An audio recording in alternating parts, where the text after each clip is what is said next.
Kepolisian daerah Aceh memusnahkan barang bukti tindak pidana narkotika jenis sabu sebanyak 226 kg dan 1,2 ton ganja hasil pengungkapan sejumlah kasus yang berasal dari jaringan internasional Malaysia, Thailand, dan Indonesia. Pemusnahan dipimpin Kapolda Aceh Irjen Ahmad Kartiko dan berikut liputan jurnalis Metro TV Al-Hadi Habibi dan juru kamera Fahmi Reza.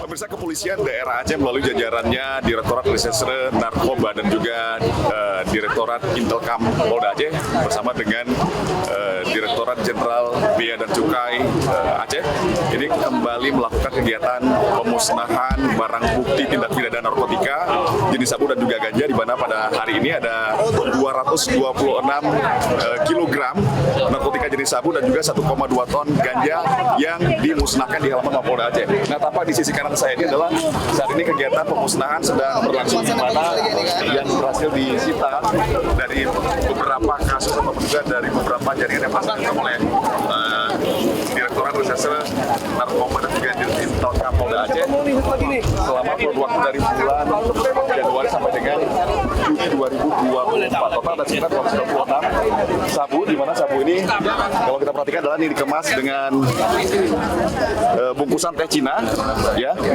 Dan untuk mengetahui lebih pastinya seperti apa teknis pemusnahan sabu ini, kita tanyakan langsung dengan Direktur Reserse Narkoba Polda Aceh, ada Pak Kombes Pol Tarmen. Siap Pak. Dir, ini bisa dijelaskan Pak Dir, ini hasil pengungkapan dari kasus-kasus mana saja, Pak?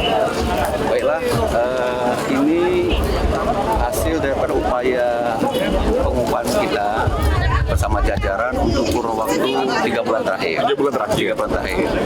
Di mana yang barang bukti yang sempat kita sita itu sebanyak 226 kg narkotika jenis sabu. Iya, jaringan internasional gitu, Pak. Jaringan internasional, karena itu kita tangkap di beberapa wilayah, khususnya yang berbatasan langsung dengan wilayah Thailand dan Malaysia.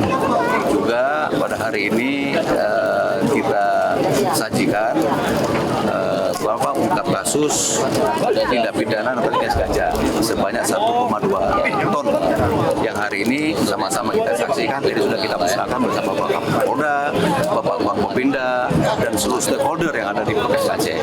Dari yang kita musnahkan ini ada 4 kasus, ya, ada 4 kasus, 3 kasus yang kita tangkap di narkoba, kemudian 1 kasus yang ditangkap oleh jajaran Polres Polda Aceh. Kemudian tersangka yang kita amankan dari kawasan ini sebanyak 12 orang. Nah, kalau peran tersangkanya sendiri apa ini, Pak? Jadi setelah kita tangkap para tersangka itu, baru kita mapping lah terkait dengan perannya masing-masing, ya. Ada yang sebagai pengendali, kemudian ada juga yang menjemput barang, kemudian ada juga yang mengedarkan barang.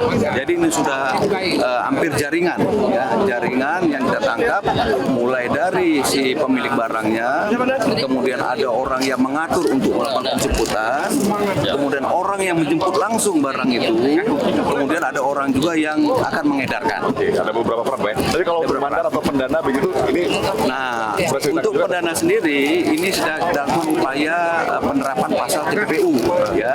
Jadi nanti melalui jaringan atau melalui komunikasi melalui keuangannya, jaringan keuangan perbankannya, itu akan kita lakukan tracking, ya, siapa sebenarnya yang bermain atau yang pemilik modal daripada kasus ini. Inti dasar daripada nanti ungkap ini adalah mengarah kepada siapa bandar tersebut. Oke, berarti kalau untuk status perkembangan kasus mereka ini sendiri seperti apa? Apakah juga sudah vonis atau seperti apa? Belum. Jadi untuk kasus yang kita musnahkan ini kan harus dimusnahkan karena sudah perintah undang-undang, kalau sudah kita cita barang bukti itu harus segera dimusnahkan. Kemudian jaksa juga menuntut apakah barang itu sudah bisa atau belum. Sebab kalau belum dimusnahkan, nah ini kan terlalu banyak sehingga tidak mungkin kita bawa ke pengadilan. Sehingga kita musnahkan ini nanti kita sisihkan untuk sebagian untuk kita hadapkan di sidang pengadilan. Jadi untuk tersangkanya proses hukumnya Saat ini sementara dalam proses penyidikan. Masih dalam penyidikan ya. Nanti setelah ini berkas perkara udah kita kirim. Nanti tahap berikutnya apabila sudah dinyatakan oleh jaksa, baru tersangka dan barang bukti akan diserahkan pada jaksa untuk dilakukan penuntutan. ada upaya akan dijerat dengan pasal berlapis begitu ya. Berlapis pasti. Jadi Dan hukumannya juga diancam hukuman mati gitu sampai. hukuman mati. Jadi udah kebijakan daripada Barreskrim juga, itu Direktur 4 Barreskrim Polri, Tim daripada Barreskrim itu memerintahkan kepada jajaran pada kita semua, setiap kasus narkoba itu harus ditempel dengan undang-undang TPPU ya. Jadi setiap di samping nanti kita orangnya dipenjarakan, harta juga akan kita rampas kira-kira begitu. Nah, kalau mungkin terkait dengan teknis pemusnahan sendiri, Pak, Ya. sebenarnya apa pemusnahan yang dilakukan caranya ini? Ini teknis pemusnahan cara yang paling efektif, ya, efektif dan paling efisien. Karena kan jumlahnya banyak. Jadi kalau kita tidak cari cara yang efektif, ini akan memerlukan waktu yang panjang. Nah, oleh karenanya beberapa uji coba kita lakukan, ini kita menggunakan sistem pemanasan. Ya. Jadi kita buat tungku, kemudian tungku itu kita isi asam sulfat, kemudian kita tambah lagi air aki, kemudian kita campur cairan prostek, ya udah kita coba. Nah sabu ini, kemudian kita didihkan airnya, sabu ini kita masukkan, itu langsung mencair dia, langsung terurai, Langsung larut terurai. Pasti tidak bisa digunakan Pasti bisa lagi. gunakannya lagi. Nah, kemudian pemusnahan dilanjutkan dengan pembakaran. Langsung pembakaran. Nah, kalau gajah langsung musnahkan.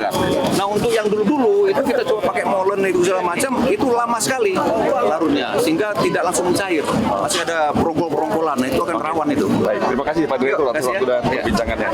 Dan memang saat ini pihak dari Polda Aceh sendiri memang cukup tegas dalam melakukan upaya penindakan terhadap peredaran narkotika ini. Saat ini berbagai upaya terus dilakukan oleh Polda, baik itu upaya dari penindakan maupun juga upaya pencegahan yang dilakukan dengan melibatkan berbagai pihak.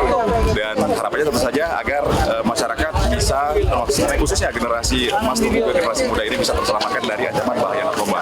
Dari Banda Aceh, Hari Habibie, Fahmi Reza.